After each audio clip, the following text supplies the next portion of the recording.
All year round, Frontier Home Products and Design has what you need to make your home comfortable and beautiful. Relax on a new timber tech deck designed by Frontier's experts. A new fireplace from Frontier Home Products Fireplace Gallery adds warmth and serenity to any home. Beauty and versatility at Frontier Home Products and Design Center, 4213 Peachtree, 5th next to the Bayfront Highway. Frontier Home Products and Design Center. Discover a new frontier.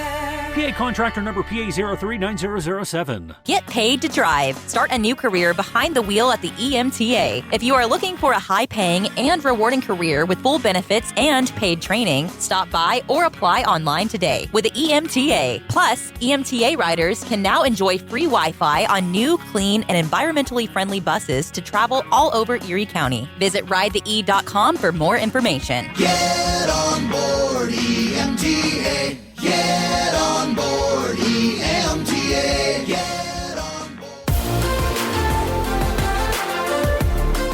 Welcome to TalkErie.com's Joel Natalie Show, Erie, Pennsylvania's daily podcast. Every day, we tackle the biggest issues that the Erie, PA region faces. Stay informed and involved as we advance the narrative of Erie. Now, here's Joel Natalie. We want to welcome in the Executive Director of the Nonprofit Partnership, Adam Bratton. How are you, Adam? Good to see you, sir. Good, Joel. Thanks for coming.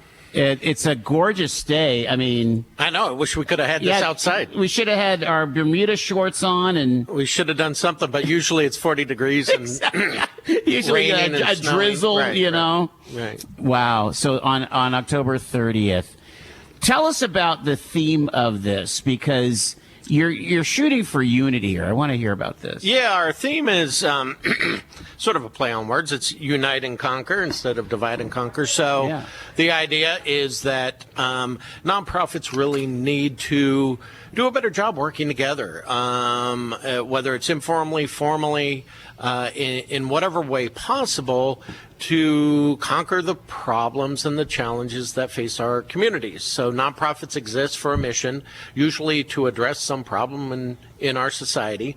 And our goal isn't to maintain or just serve that problem. Our goal is to solve that problem. And so that's where the conquering comes in. We should be looking more boldly at conquering the problems that we have in our communities. But that's where the uniting comes in. We really can't do that individually. There's no organization that can solve a societal problem by itself, and that's where we need to unite. I'm interested if this is a felt need that's coming from kind of stuck metrics, or people that are saying, especially like funders, right? Funders want to see a return on investment, even if it is a philanthropic investment, right? Sure.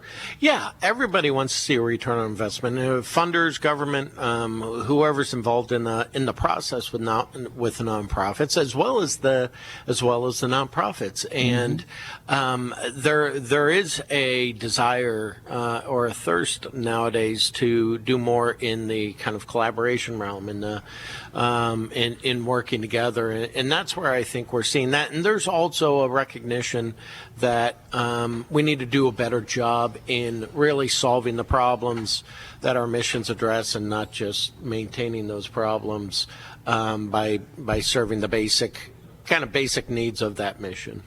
Tell us a little bit about the conference. A few years ago, the decision was made to broaden the scope, thus the word Keystone, really having a double meaning, that it could be for all of the state of Pennsylvania, and also just a really, really solid moment in the year where people can learn these best practices. Yeah. So Keystone, the conference used to be Nonprofit Day. Well, it went to 2 days a couple years ago, so that wasn't really even accurate or true. And it was a good time to kind of just expand the kind of scope, at least in the branding and marketing of it, and that's where we came with Keystone Nonprofit Conference. Like you said, it's there's certainly a desire that and participation from folks around the Commonwealth, and also just what a Keystone is, and that's something that holds other things together, and that's what the nonprofit sector does. The nonprofit sector really is the glue that holds our society together. So it had two meetings or dual meanings that really kind of get at the heart of what we try to do. Are you seeing some of that expanded involvement coming from the region? Yeah, we're getting more and more people coming from throughout Pennsylvania in particular, but we get them from all over the place, including New York and Ohio and elsewhere. Very large interest by speakers and others and sponsors in the conference. We I think have done a good job of kind of making our a name for ourselves in kind of the nonprofit conference realm, where speakers, well-known speakers, are coming to us now wanting to participate because they have heard good things about it. So the reach is expanding. We're somewhat limited by location as to how many we can expand to, and bigger isn't always better, but we're certainly more interested in increasing quality wherever we can. We were in some of the conversations that we'll be hearing in a little bit here. I was kind of struck that a year ago it was manpower. Mm-hmm. Is that not as much of a concern these days as it may have been 12 months ago? I don't know if it's not. It's still a big concern. Well, it was a concern before the pandemic, too. We were having trouble recruiting people, right? Before the pandemic, and it's only amplified really significantly since then. We still see through data that nonprofits are unable to fill their positions, unable to fill vital positions, and are reporting that they're cutting back on programs and services just because they don't have the staff. It's not because they don't have the money, but because they don't have a staff. And so we're the partnership through our activities and others are really working to try to address that. We're having various programming and services around kind of workforce that we're participating in and will do over the next couple of years, certainly. That's always going to be a big, not always, it'll be a big issue, I think, for the next year or two at least. There's several of these social service agencies that are just jammed up by the level of the reimbursements coming from the federal and state governments, right? I mean, yeah, reimbursements, government funding of the nonprofit sector really is, I would say, broken and needs addressing especially at the state level, but all across. And it's a system that really doesn't work, hasn't worked for a while, doesn't reimburse at true cost of what it costs to serve. And what people have to understand is, the nonprofit sector does what the government can't do, and the government pays it to do that. Really contracts with our sector to do the work that the government and the society deems necessary to be done. And so there has to be a fair exchange in making sure that these nonprofits can continue and can be fully invested in the resources to make their missions and their programs happen. I want to ask you about the old folk. Mm-hmm. Okay, so it occurs to me that the baby boomers many of them are deep into their 70s now. Right.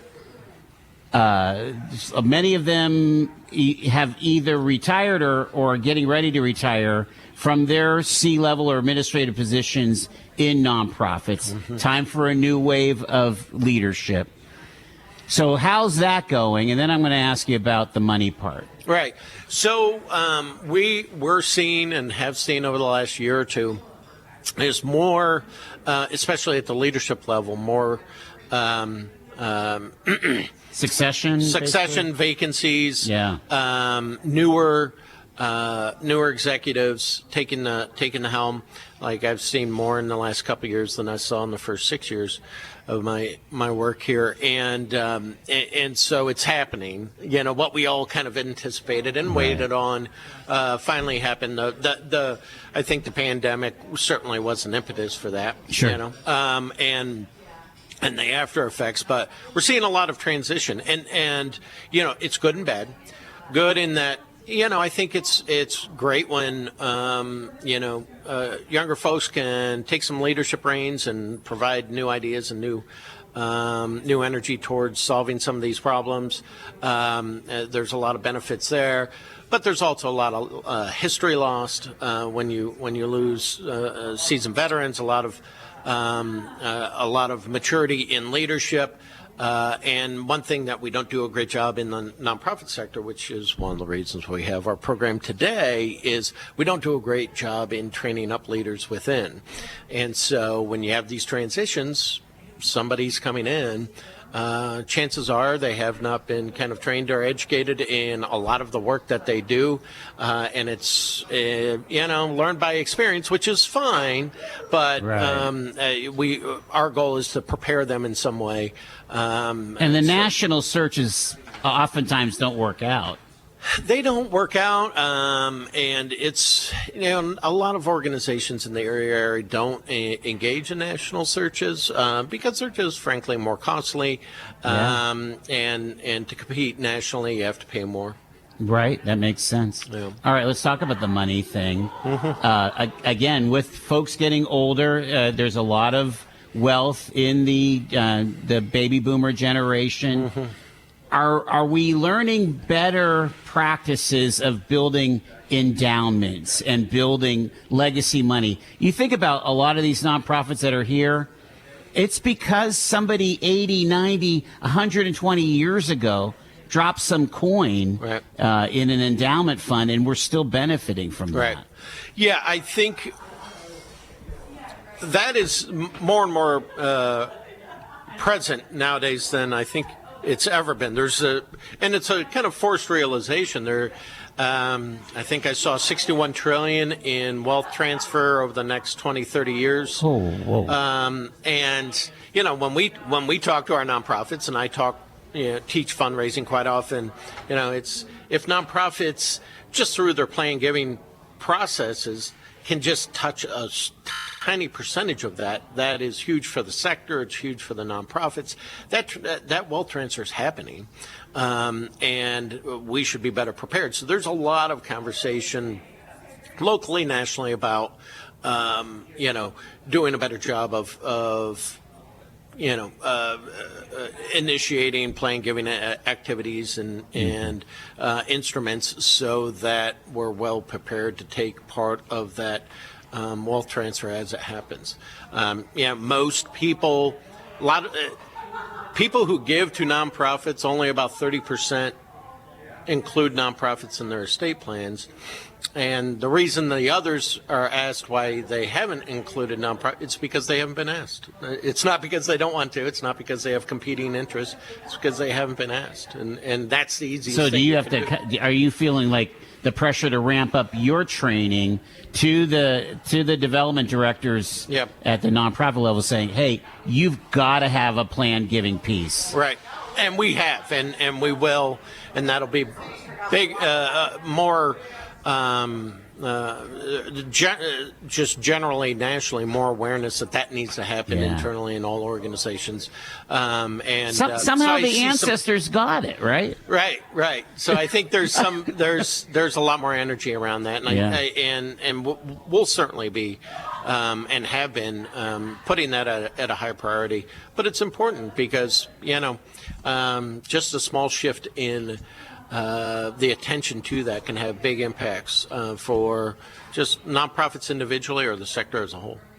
Again, major employer, right? What is it, like 20,000 employees? Yeah, it's about 20% of the workforce in the 20%. Erie, PA. Yep. Yeah. Yep. Again, millions and millions of dollars transacted. Many of these dollars are coming from outside. You look at Erie Gives. Sure. That's a good snapshot of the kind of support that comes to these agencies and social services and the arts and so on from out of town to here.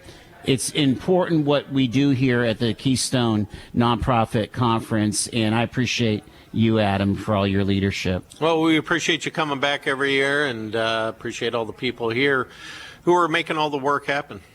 The Keystone Nonprofit Conference here at the Ambassador Banquet and Conference Center. And the keynote speaker was Vu Lei, and he's here with us. Vu, how are you? Appreciate you joining us here. Thanks, Joel. I'm good.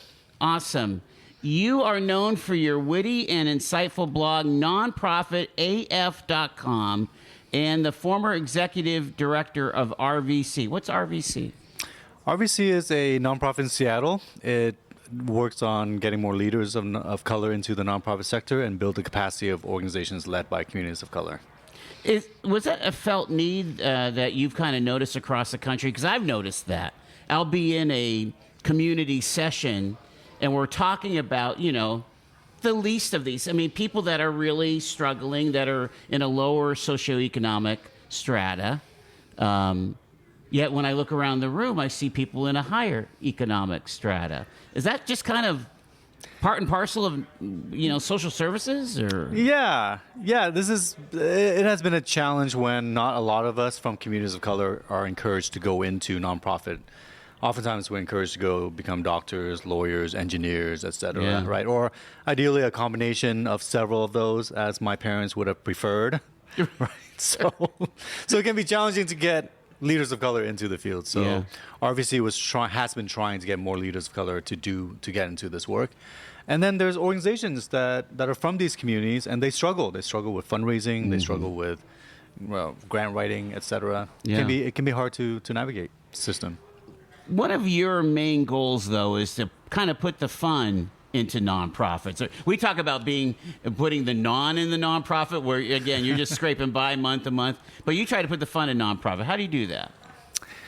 Well, I mean, the work can be very serious, right? I mean, we're dealing with a whole lot of very serious issues, but that doesn't mean we can't find joy in the work. There's just some amazing people who are doing incredible work in this profession, and they're creative. They have lots of great sense of humor, and it's important for them to be able to just have fun and find joy in this work. Well, and it's not just those that are running the Children's Museum or, something that naturally comes fun. I mean, you could have a lot of joy infused in some very difficult work, disaster relief. I think you have whatever. to. Right. Go with that. I mean, there's. I feel like the people who have some of the best sense of humors work on some really heartbreaking issues, because it can be very disheartening when you're dealing with very serious issues like child abuse, for example, right? And you have to be able to find some joy just so you can continue doing this very important work. You're in a town, Erie, Pennsylvania, and again, this is more of this conference has more of a regional and statewide attraction. But in Erie, we're resource rich. We're kind of known for that. We do a lot of work with kids. We do a lot of work with the homeless, and so on. Does that lead to either complacency or even, people kind of, stealing from each other? I'm not trying to bring up controversy, but you're dealing with limited resources, yet there's a lot of agencies out there. Yeah, well, I'm not so sure I believe in this limited resources sort of narrative, because there's lots of wealth out there. There's like $1.5 trillion sitting in foundation endowments and donor advised funds right now. So this idea that there's only so much money to go around is not true. So we've been perpetuating this Hunger Games. Well, we compete with resources. We compete with one another for resources. And that hasn't always been helpful. And I also think we need to understand why there's so much wealth hoarding that's going around. There's a lot of people who really should be paying their fair share of taxes who don't, for example. And then they get to squirrel this money away, and then they get to pick and choose which issues they work on, which charities they'll support, when really they should just be paying more taxes. Yeah, that's interesting. Another part of the resource, quote, scarcity mindset is on people, on professionals, on, just workforce, entry-level workforce and so on. What are you seeing that's a better best practice out as you travel the country? We need to get away from this. I call it the talent Hunger Games, right? We have the resources Hunger Games. Right. But there is a talent Hunger Games. Yeah, Which is we need to compete for the best people, We all want Candace, to work for us. Exactly. Candace is great. She's amazing. But, Candace may leave and go to a different organization. So what we need to do is have that philosophy that eventually Candace may leave. And what we want to do is, We think that Candace is going to do some great work at another organization, another mission. So we want to invest in Candace, knowing that she's going to leave anyways, but knowing that she's going to be in a good place, and we maybe partner with her new organization. So I want us to have this generosity when we think about people. Yeah. Right? We don't just want to hoard people for our own organization when all the missions are interrelated. And the success of one mission depends on the success of another mission, of all the other missions out there.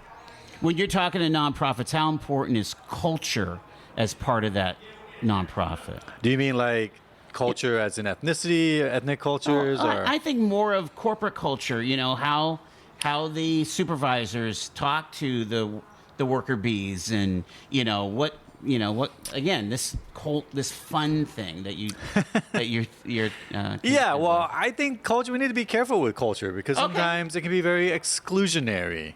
Right? Sometimes people are like, well, this is our culture. We go to happy hour after every work, every Friday. Well, what about parents of small children, or people who are caregivers who can't go to happy, or maybe just the introverts who don't want to do that, and now they're being punished for it. I think we need to discuss like where a lot of the culture comes from, right? And whether they are inclusive of people of different ethnicities, for example, or people of different sexual orientations. And oftentimes the cultures that we have are very like white, heteronormative, corporate sort of culture that leave a lot of people behind. One last question for Voulez here, the keynote speaker at KeyCon. What do you want folks listening to you to walk away with? If they can write one thing down in their notebook. I would say a lot of this, nonprofits are amazing, so you need to support them, right? They're doing incredible work. Well, one of the things I talked about is how nonprofits are like the air in our communities, whereas corporations, they do good work. They're like food. People appreciate food. They can see food, but air, you don't really appreciate air because you don't see it. So that's what nonprofits are like. You don't see the incredible work that's going on out there until you really need the services. But nonprofits allow our communities to breathe. And so I would say, support them, donate to them, volunteer when you can. And just appreciate the nonprofits in your communities. Voulez, the keynote speaker here at the Keystone Nonprofit Conference. Thanks for coming to Erie. Thank you, Joel. Josh Hirsch is our next guest on the program. He's one of the keynote speakers he's a senior strategist at Sukup Strategic Solutions. Talking AI, Josh, welcome to Erie. Thanks, I appreciate it. Alrighty, so AI and nonprofits, tell me how they merge. So we realize that generative AI, and that's what the new buzzword is with ChatGPT, we've had the ability to use AI from a predictive and generative standpoint for years now, but it wasn't until the advent of ChatGPT 2 years ago, in November, that we really started to see such a large influx of use. Now, low-hanging fruit, draft an email, work on a social media post, but from a data analysis perspective, from sentiment analysis, and that's what I'll be speaking about during my keynote, but just doing more with less. There was a great study out of Deloitte Digital last October that showed that the average full-time employee that's using generative AI is saving upwards of 12.2 hours a week. So think about what we can be doing with our time after the end of the month that we've now gained 40 plus hours back. Well, for one thing, that allows you to focus on stewardship and retention of your donors. Yeah. Pick up the phone, give them a call, create that connection. Use those data points to create personalized experiences at scale for your donors.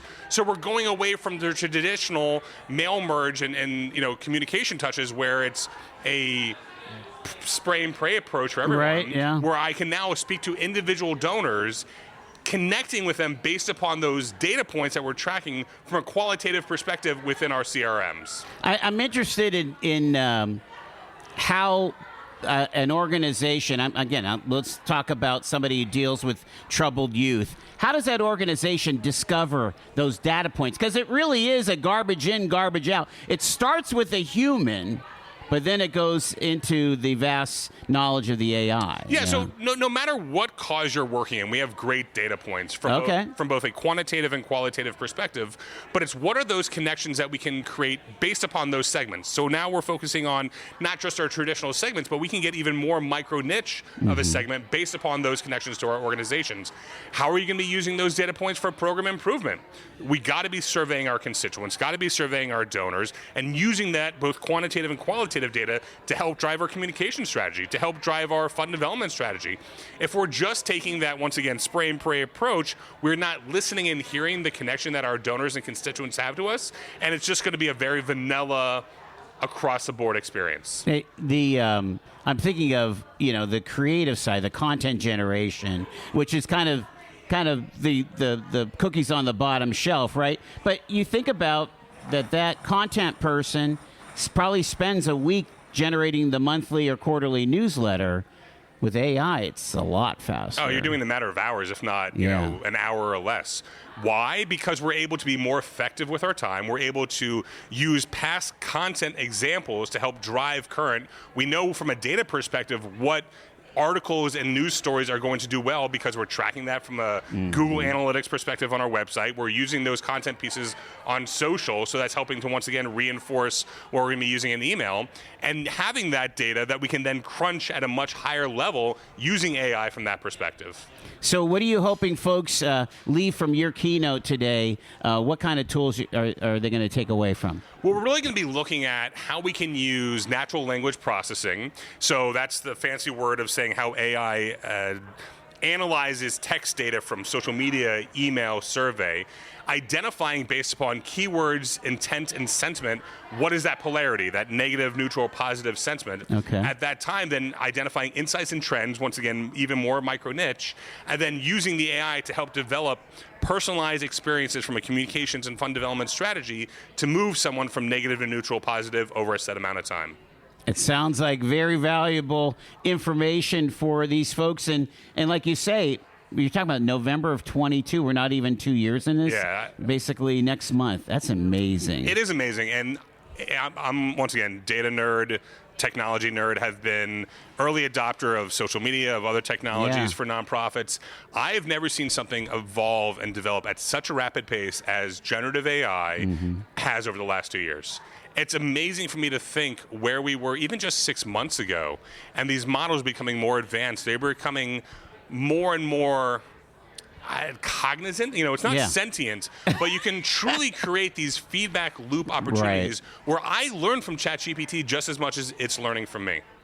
Amazing stuff. The folks here at KeyCon will learn a lot from Josh Hirsch. He is the keynote speaker and the senior strategist at Sukup Strategic Solutions. Thanks for coming by. Absolutely, my pleasure. With us is Jenny Weigold-Geertsen. She is a nonprofit partnership board member, the community outreach director at Erie Insurance, also on the board at the Experience Children's Museum. Wow. You've got a long title, a lot of things that you're involved in. Yes. Why is this event important for you to be at? So I've been coming to KeyCon for several years now, first as a nonprofit board member, and now on the funder side, I've gotten to see both sides of how great this conference can be. I've seen the growth and expansion of the conference to 2 days, and really just the amount of information that's shared and just the great energy and vibrant conversations that have been happening. It's always and continues to be a really valuable day. Talk to us as a board member.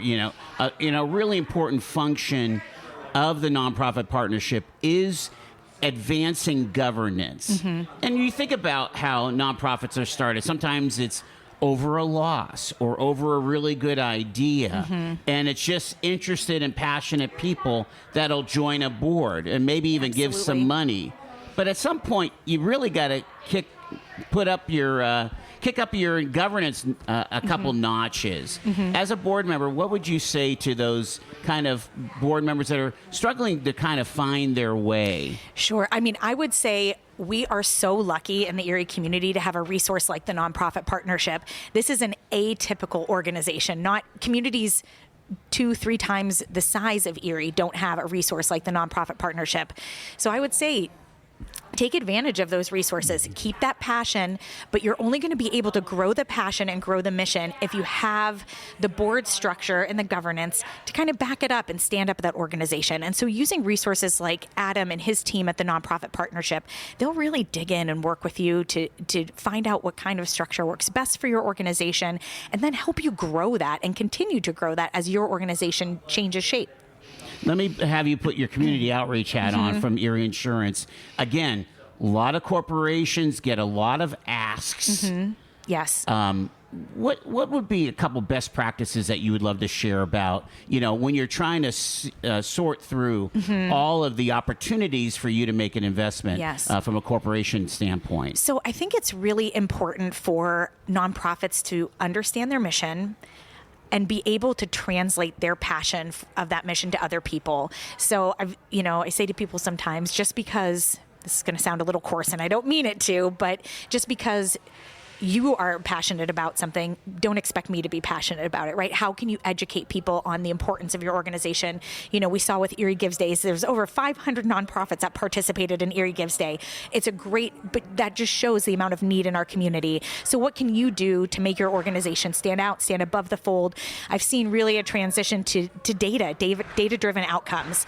It's easier for some nonprofits to produce those outcomes than others, and that's where we as Erie Insurance have really kind of leaned into the Nonprofit Partnership and worked with them to really support nonprofits. And how can you take a look at your project and what outcomes did it have? What benefit did it serve? How many people did it reach?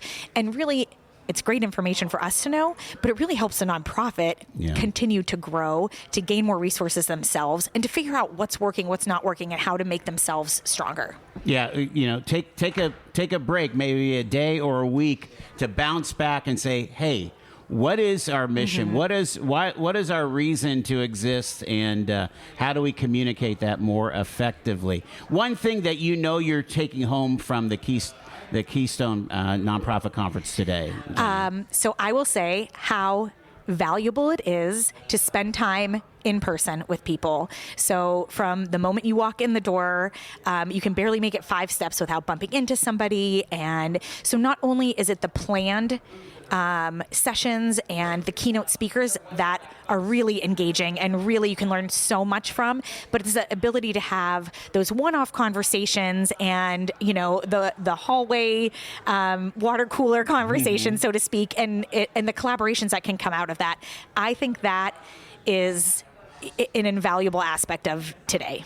And since the pandemic, we have a new appreciation for all absolutely, that. Absolutely. Just getting together and seeing a buddy that you haven't seen in a year or something like that. We've gotten so used to other ways of communicating, and that's really important to change that. But I think sometimes we have to push ourselves outside of our boundaries again to go back and in person. But being here today, seeing so many familiar faces and having so many great conversations with people, there's great value in that. Well, I think I'm speaking for a lot of people who appreciate the community outreach and the community support that comes from Erie Insurance. Jenny Weigold Geertsen, I appreciate you being with us today. Great talking with you. Thank you. Quickfill gasoline is made right here in America. United Refining Company, who operates Quickfill, refines its gasoline from North American crude oil in Warren, Pennsylvania. When you buy United Refining Company gasoline at Quickfill, you keep jobs and businesses in America, and you keep American families strong. You don't need to send your money overseas when you buy gasoline. Buy American-made gasoline at Quickfill. Quickfill, driving America. From baggage claim to pajamas in 10 minutes. Erie International Airport. Fly with ERI.com.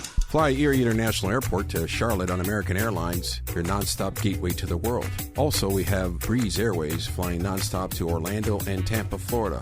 Great low-cost carrier providing excellent service to the regional community. Fly Erie International for your travel needs. Fly with ERI.com. Our next guest, Jessica Kruger. She's the Director of Advancement for Erie Homes for Children and Adults. You've been at this conference many times, but not in this role. This is your first time with Erie Homes. Yes, that's right. Thanks for having me today. What kind of day are you having so far? Oh, it's been amazing so far. First of all, this event is always wonderful for networking. You get to see so many people that you wouldn't see otherwise. And I think that's important because it helps to promote that collaboration, which has already come up in some of, I think it came up this morning in the keynote.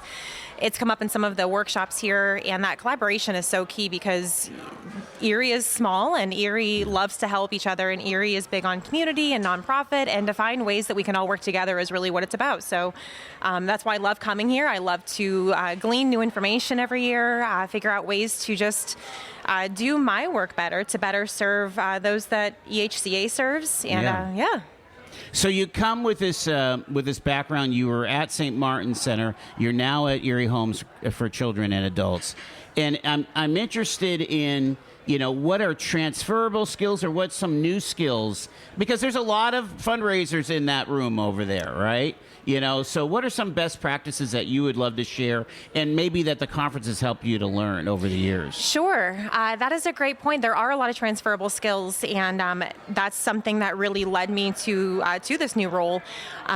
When it comes down to fundraising for any position, it's all about how can you best connect your supporters with the work that they are helping you to do, and bringing those needs to awareness for them, helping them to know what is it that you need, what is it that the people that you serve need. And regardless of what the field is that you're in the nonprofit sector, you have a group that you're serving, you have a purpose that you're going toward, and you have people that are helping you to do that. So connecting that mission is probably the key to all of it. As far as new skills, there's new audiences, new programs. So that's what I've been learning so far. So St. Martin Center is a social service agency, and their mission is to help people in need. And I'm still, EHCA has a similar mission. They're helping people in need. It's a different audience as they work with those with intellectual and developmental disabilities. So, there's new things to learn, a new audience, new mission, new goals, but a lot of those same key components of just connecting people to the powerful work that they're doing when they support you.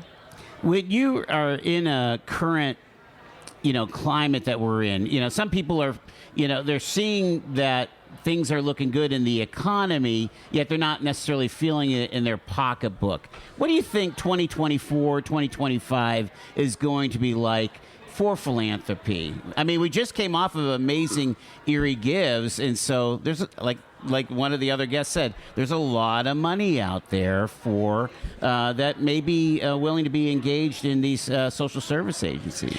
That's a great point. I will say that if I had the answers to what the next couple of years held, I would be in a different field. I am not an economist, but I can tell you that we're coming off of some of the most challenging years, in my opinion, that fundraising has seen, at least for decades. And people have been extremely generous. And I think what it comes down to is, like I said, connecting them, explaining to them, here's what we need and here's what you can do to help. People want to help. And I think telling those stories. Yes, that's significant. And I think even when they're feeling the pinch, they understand, there's still somebody out there who needs this. There's something I can do to help. So you're right. We did just come off of the most successful Erie Gives. And I think that goes to show that even when the economy is what it is and people might not be feeling just yet that things are supposedly getting better, I think that they understand the need to help others. And like I mentioned, Erie is such a giving community, and I think that's how that happens. And I do hope that things are on a positive trend upward, and I think that that'll only help. I think that people will have more dollars to give. I think that they will have they'll have a better sense that this is truly needed, and now I can do more, and I can really help nonprofits to do more of what they're doing. Usually the advancement director has the ear of the CEO. I want you to talk to CEOs that might be listening to this show, because we have a lot of C-level listeners who maybe are, I'm going to say it, this is my word, stingy on sending their people to KeyCon. Give them a boost or an encouragement. Happily. Trust your people. Trust your people that if they say, this is what I need to better do my job, to better connect our supporters, to better the CEO and the directors of advancement, they are on the same page. They just might not look at it the same. The CEO wants what's best for the agency and what's best for the mission, and that's the exact same thing that advancement director wants. So letting them explore those opportunities, look for those chances to network, to see how you can work with other groups. I mean, that goes beyond advancement. That goes into program. That goes into everything, and that's going to benefit the entire agency. But trust your people that they're looking for those opportunities that are going to help them to do what's best for the agency as well. Appreciate it. Jessica Kruger, the Director of Advancement, Erie Homes for Children and Adults at KeyCon. Thanks so much for being here. Thank you. I appreciate it. Heather McLaughlin is with us. She's the Executive Director of the Erie Cancer Wellness Center as we cover the Keystone Nonprofit Conference here up at the Ambassador Conference and Banquet and Conference Center. Heather, good to see you. Hello, good to see you, sir. How are you? I'm good. Shake hands, Shake hands over the radio, right? This is, you're new to the conference this year. I am new, yes. It's all my right, first so one. what was your expectation coming in this morning? Well, I actually came yesterday, so I got the preview of the pre-conference, and I'll tell you what, it has truly met my expectations. I've been to national hospice conferences, statewide home health conferences, never been to a local conference, so this was quite an experience, and it's absolutely exceeded my expectations so far. Is there something that you say, I've got to implement this in the next 30 days? Have you grabbed something like that already? Oh, yeah, everything. There's probably like 10. She's got a list, ladies and gentlemen. Know me and Jackie, who's here at the conference as well, our brains have been going nonstop. But there have been a lot of wonderful takeaways, a lot of inspiring moments. So it's been wonderful, yeah. You know, I mean, to make the investment, you came with colleagues. Mm-hmm. You know, there's the conference fee, there's the losing of a day. Why do you think it's important for people to be at the Keystone Nonprofit Conference? So I think it's twofold. Number one, obviously for the education. I think the program sessions have been amazing. I did the culturally conscious conversations yesterday with Brandon. It was fantastic. Mm-hmm. So yeah, the learning, the experience, but then also the networking, meeting other nonprofit leaders, meeting all of our exhibitors and vendors and supporters, and finding out there might be a different way to do what you're doing and be more efficient. So. There's no doubt. If I mean, we're hearing everything from AI to, to, like you said, having some more diversity maybe on your board, in your staff, in your C-suite. Like you said, it's a special event here. I'm interested in what comes next, like. When you think about maybe best practices in fundraising or, wanting to spruce up some of your policies and procedures and things like that, are you hearing, is it scratching where you itch, I guess, as a CEO? Yep, for sure. So, with yesterday's session with Brandon, it was inspiring personally. So that launched me to be inspired professionally. Like, how can I do this differently? What can we look at? How can we reach more people from, the culturally conscious conversation? And then even today, I sat in on a session about legal conversations. And, that's a scary thing with mergers and acquisitions. We're in no way there. But it's just something to think about, look at, and you always want to be thinking, 10 steps ahead. So it was really good to learn about that as well. I would think, too, because you have a relatively new nonprofit, the Erie, Cancer Wellness Center. I would think that this would be something that can speed you up in your journey and developing more best practices. Absolutely, right? for sure. With that, and then even the fundraising conversations as well. I was very inspired by our speaker this morning, Voulay. And then actually I wasn't supposed to go to his fireside chat, but I went to his fireside chat because I was so inspired by him. He was just so real about fundraising and donors and, keeping true to your mission. Yeah. Let's get an update on your organization. Like I said, it's growing quickly. Last time we had you in studio, you were kind of looking for a permanent place. Have you landed on that yet? So we are, we're in our center. We are in a good place right now for sure. Erie Gives helped us. Right. We also had our duathlon that was really wonderful that helps to support our mission and to keep our doors open. We're in a pretty solid place right now. Awesome. It's always good to hear what you're doing since cancer affects so many people. It does. I just heard about a little child that's had their third go around with cancer treatments under 2. Oh, that's terrible. You have the full age gamut, range. and we are really trying. That's something we've been working on the last couple months, so I'm glad you bring that up. The population of children with cancer in our area, it's small, but there's still a group that they need support and help and love, and we want to help and support them, so please send them our way. We've got some different things. We're partnering with different organizations like Make-A-Wish. We have our first parent support group next month, or in December, so almost next month. Yeah. And we're going to do some things for the siblings so they can have some art therapy, and we're really looking to support everybody with cancer because we're all affected by it.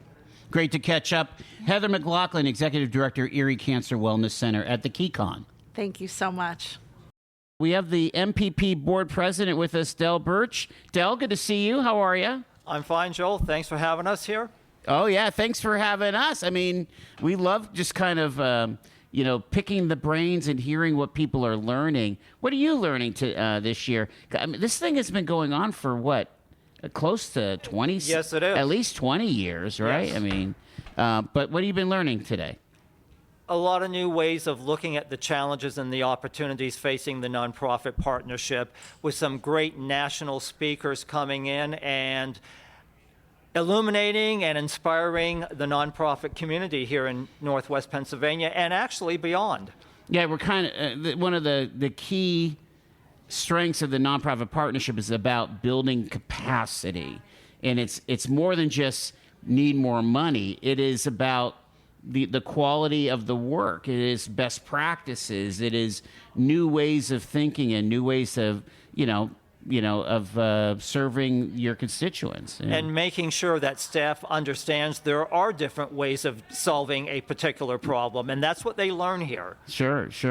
What do you think are the greatest triumphs of your membership of the partnership that are dealing with this particular moment here in late 2024 as we go into 2025? What are some of the greatest challenges, you think? I think one of the big triumphs is the fact that we have all survived the pandemic, and now 2 or 3 years after the pandemic, although it's still around a little bit, everyone is moving forward and trying to make up for lost time and to make sure that their clients have the food, clothing, shelter, and other services they need to survive. For the challenges, what do you think people are still struggling with, whether it's pandemic related or not? Funding is always an issue, but another challenge is getting nonprofit agency A working with nonprofit agency B. The whole idea of breaking down silos and collaborating for the greater good of the community. Do you think that that's going to become more and more a role of the partnership of saying, hey, let's go grab coffee, the three of us, that kind of thing? And we do that all the time through the programming that we do. It's not just the big once-a-year conference. It's ongoing professional development and training that the nonprofit partnership provides at its facilities and other facilities as well. And I think that message is starting to sink in. It can be tough. But the whole idea is funders want nonprofits to collaborate.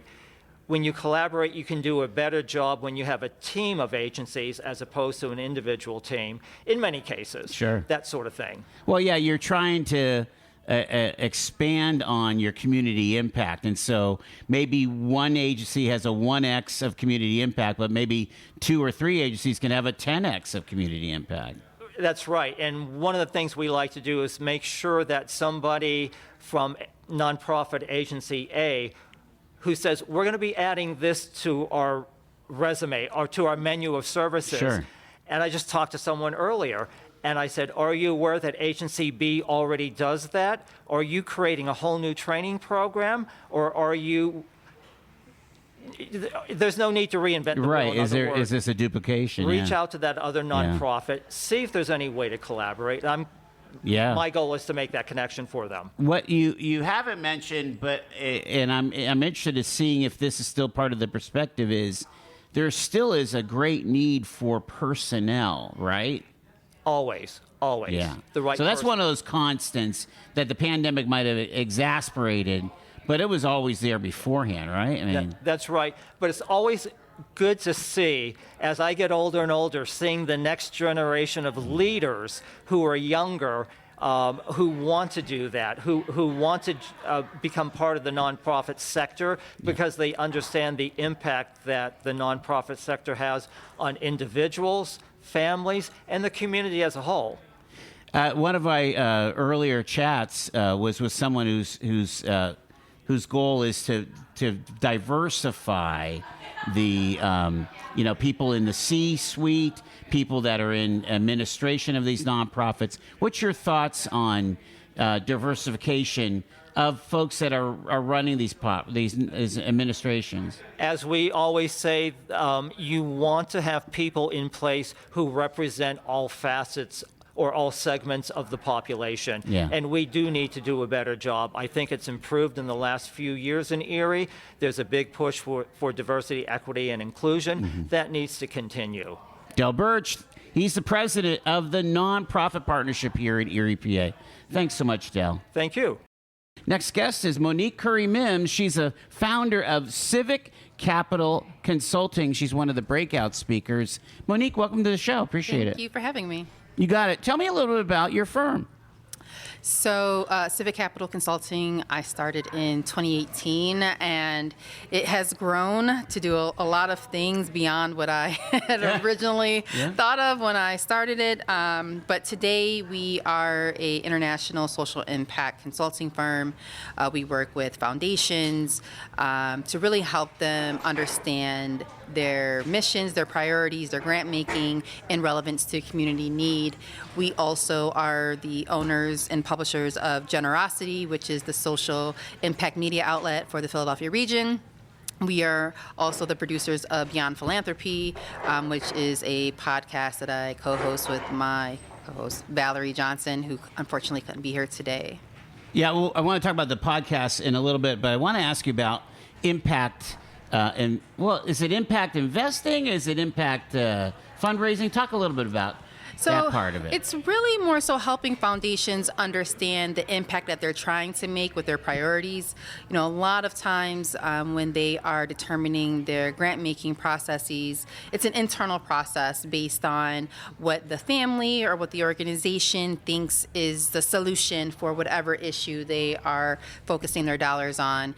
And I mean, I'm not sure about you, but I think our communities haven't gotten much better with the mindset of people on the externally understand what's better for the people internally. So we try to really involve the community needs, community insights to understanding what grant making should really be. And that includes the nonprofits and the communities themselves that get the dollars and the programming. A lot of data analysis goes with this, you think? There is some data analysis just on a foundational level, but it's really talking with community. Okay. I mean, COVID was not that long ago. I mean, it was dog years, I think, when we think about it.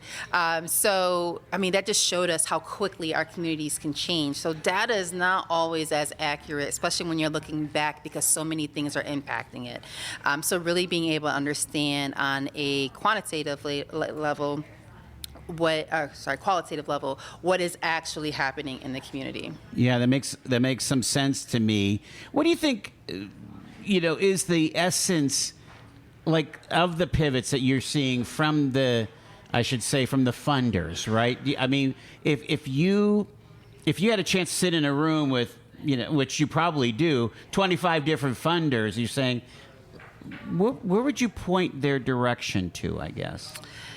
Because right now you're talking to a lot of folks that are on the nonprofit seeking side. money on the nonprofit side, but if you had a chance to talk to funders, what would you say? I mean, I would really tell them to get in the community. I I think, we talk a lot about trust-based philanthropy now. We talk a lot about... What does that mean? What's the definition? Well, there's not like Short a clean one. definition. You know what? That's the problem, right? Yeah. It's a really complex concept that people have truncated into just trusting nonprofits. But it's really a complex system of being able to restructure your actual organization so that there is clear communication, that there is equitable decision making, that there are not hierarchies and power dynamics within that organization itself, and that they're really being more so open to understanding what needs are before they even think about, how we are now giving out general operating grants or multi-year grants, right? It really starts on an internal process. So there's a lot of steps there, but a lot of people just look at it as, it's trusting nonprofits. But gotta say, there are a lot of nonprofits that are not trusted in the community. Well, not a lot, but there are some. Sure. So if there is a lack of trust there, now foundations are trusting nonprofits that the communities don't trust. So there has to be a community engagement level there. That way we're all on the same page about what needs really are. Because communities most times have the solutions, they just don't have the resources to make it happen for themselves. Right? Boy, this is a big issue that you're tackling today, aren't you? Yeah. I mean, my gosh. All right, I want you to talk about your podcast because you're saying it's Beyond Philanthropy. What is Beyond Philanthropy? So Beyond Philanthropy is a podcast that Valerie Johnson and myself started in 2020, I believe at this point. And it's really about moving beyond the traditional extractive, traumatic practices of philanthropy. So really being able to talk about who's doing it right and not necessarily who's doing it wrong, because they're following tried and true practices, but are those practices right for today? So what is not right about them and how can we do something differently? So what I'm hearing is that as social service agencies are giving service, there's trauma going with that service. Am I reading that wrong? Or is there trauma coming from the funder to the social service agency, and then the community doesn't benefit? So a little bit of both. So what's interesting is that Valerie is a fundraiser. Okay. Right? On that social service side, I work more with foundations and I am a funder. So we come at it from both of those perspectives. And I have to also say that when we started the podcast, it started because before I acquired Generosity, I wrote for Generosity, and so did she. And one month I had wrote an article. And people were like, oh my gosh, your article was amazing. My board members brought it up in the meeting this month.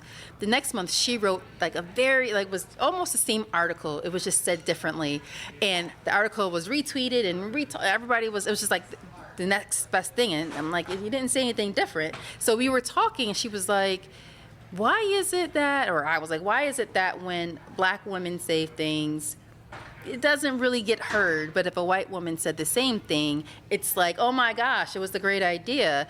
But then at the same time, there are things that she says that come off and people are like, we don't really trust it. But if a person of color says it, they're like, oh yeah. So we came at it like, we're going to be the ebony and ivory of philanthropy. Literally, that's what we talked about when we were talking about it. I love that song, by the way. We're going to be the ebony and ivory of philanthropy.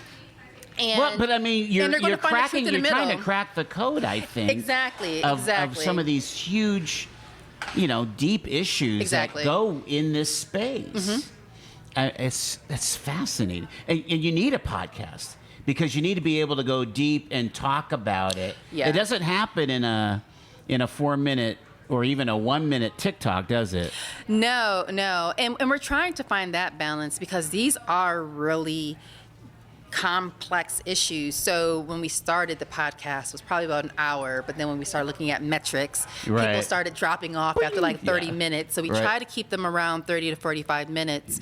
But also, we're crazy. So we always go off topic. And we always are bringing in personal stories and experiences. So, we address the issue, but then we're also trying to provide context. So sometimes people are like, all right, we understand the problem. We don't need your context. One more 30-second question because we have to go. But what kind of movement of the needle are you hoping to see as these things that you're talking about become more part of the conversation around social services and really meeting the needs of the communities, your constituents, Total disruption. Whoa. Total. I mean, we're in a burn it down mentality, gotta say.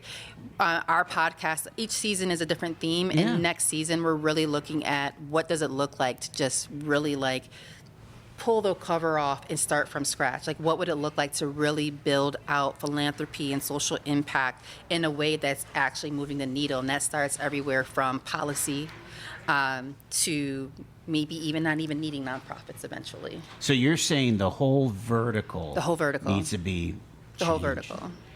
I think we're gonna have to come back at this on my show because wow. I'm so glad that you're in Erie. Welcome. Thank you. And we'll talk some more. Definitely. Amazing. Monique Curry Mims, the founder of Civic Capital Consulting, one of the breakout speakers here at the Keystone Nonprofit Conference. Thanks. James Golder is a breakout speaker. He is also the partnerships manager at Bloomerang. James, welcome to the show. Oh, thank you so much for having me. This is great. I appreciate what you have to share today.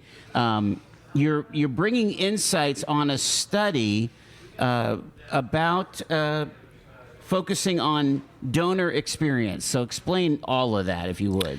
Yeah, of course.